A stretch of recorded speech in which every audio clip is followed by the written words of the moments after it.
Vamos lá, pessoal. Meu nome é Ângelo Fragelli, sou delegado de polícia aqui em Santa Catarina, aqui no curso essencial, professor titular de Direito Penal, que é o nosso direito criminal. Separei umas questões aí para a gente resolver o nosso simulado do DEAP, tá, pessoal? Todas as questões de acordo ali com o nosso último edital. Vamos lá responder essas questões. Vamos lá.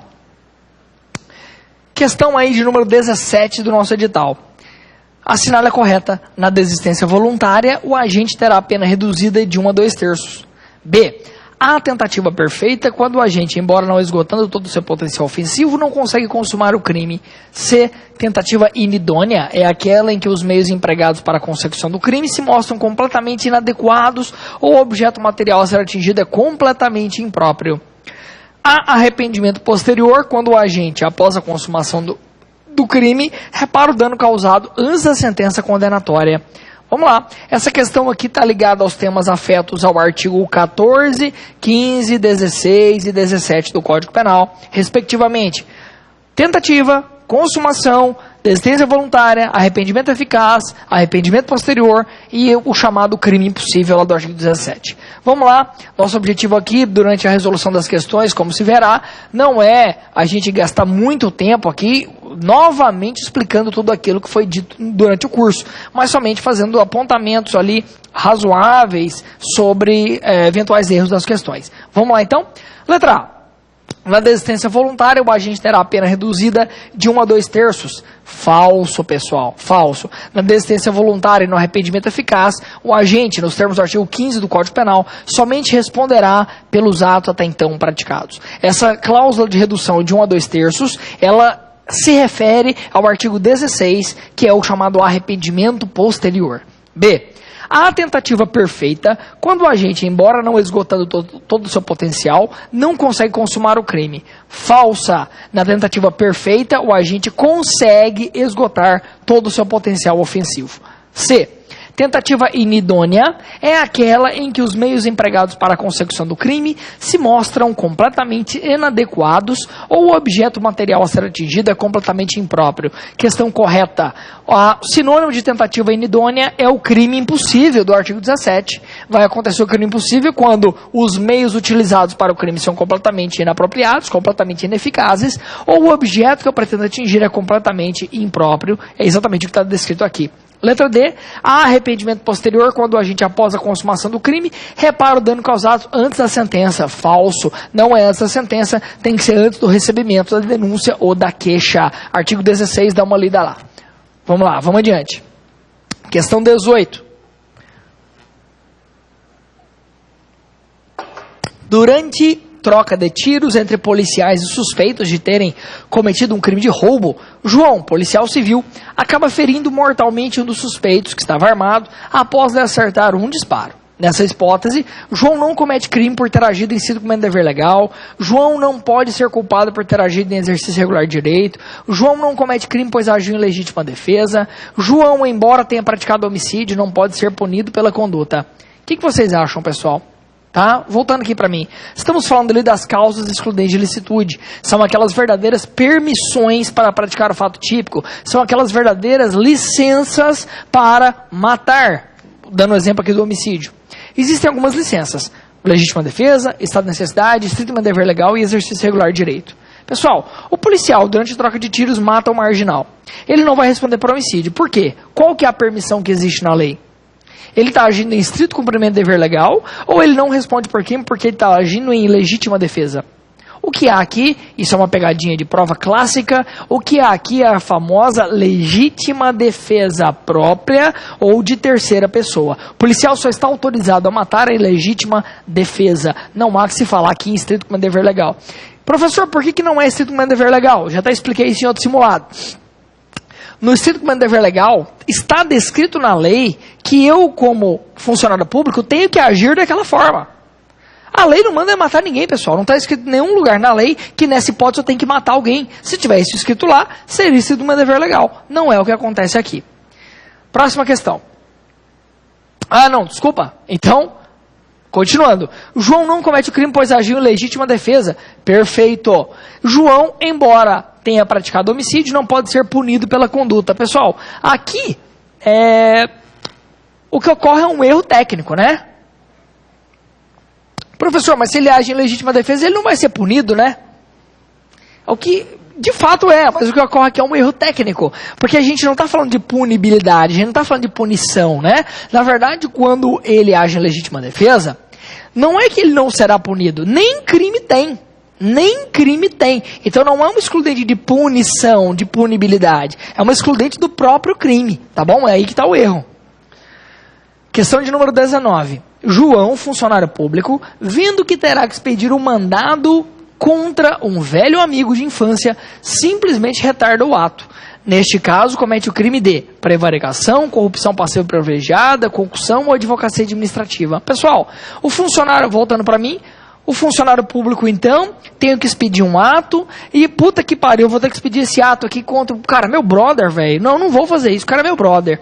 Eu deixo, então, de praticar o ato porque o cara lá é um amigo meu. O cara é um amigo meu. Que crime que eu tenho aqui? Eu tenho aqui o chamado crime de prevaricação, previsto no artigo 319 do Código Penal. Né? O funcionário público pratica, deixa de praticar ou retarda um ato visando satisfazer um sentimento, no caso aqui de amizade, um sentimento ou um interesse pessoal. Beleza? Professor, mas isso não parece muito com o crime de corrupção passiva privilegiada, previsto no artigo 317, parágrafo 2º do Código Penal, quando o agente deixa de praticar um ato, cedendo a um pedido de alguém? Pessoal, parece mesmo, mas não é. Parece a mesma coisa, mas não é. A diferença é a seguinte, tá? No crime de prevaricação, eu deixo de fazer, mas ninguém me pediu nada. Eu é que vi que o cara é meu brother, falei, não, eu não vou fazer isso contra o meu brother. Ninguém me pediu nada, pessoal. Ninguém me pediu nada. Se meu amigo, se a questão narrasse que o amigo chegou lá e falou, Ângelo, pô, cara, você é meu brother, velho, dá uma segurada nisso aí pra mim. Pô, cara, é verdade, você é meu brother, eu vou segurar. Aí sim, diante do pedido dele, eu deixei de praticar um ato. Aí eu teria um outro crime, que era o crime de corrupção passiva privilegiada. Beleza? Então, a resposta correta, crime de prevaricação, letra A.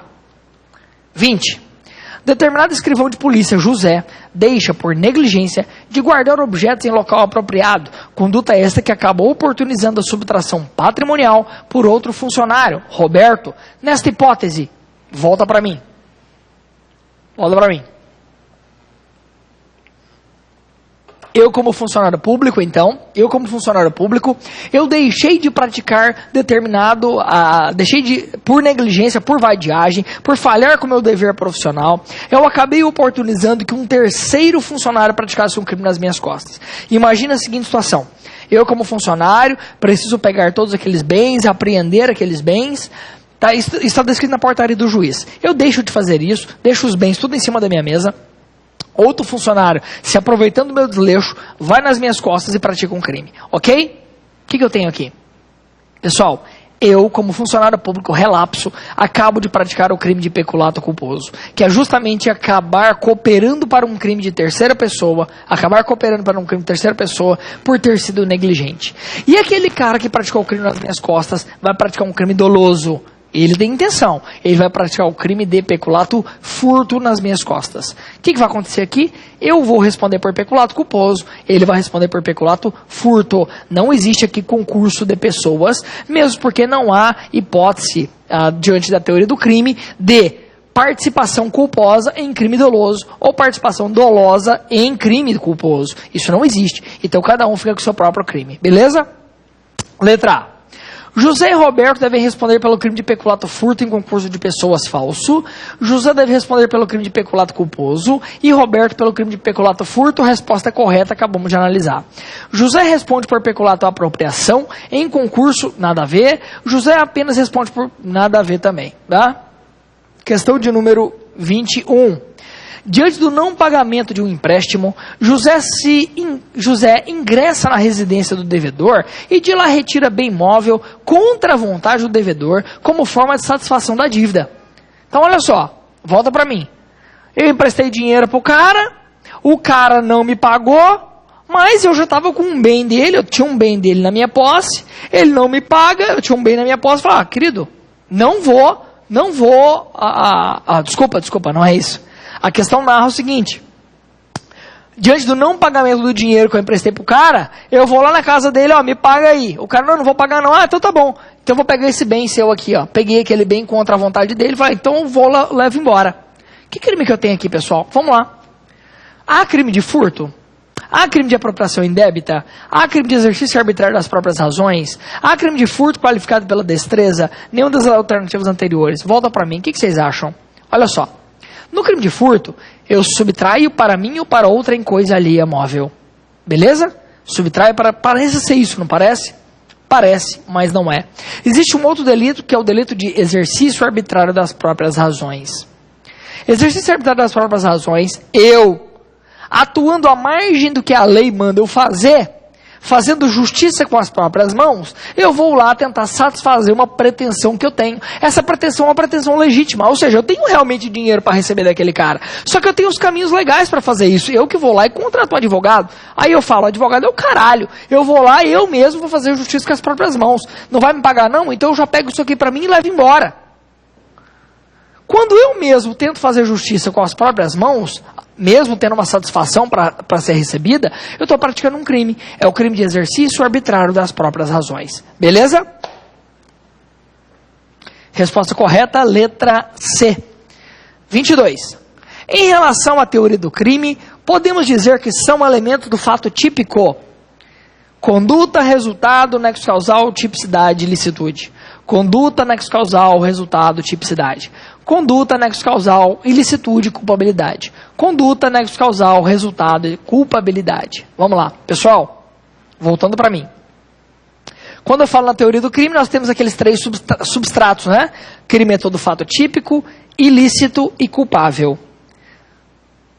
Dentro do fato típico, o que eu tenho como elementos do fato típico? Conduta, resultado, nexo causal, tipicidade.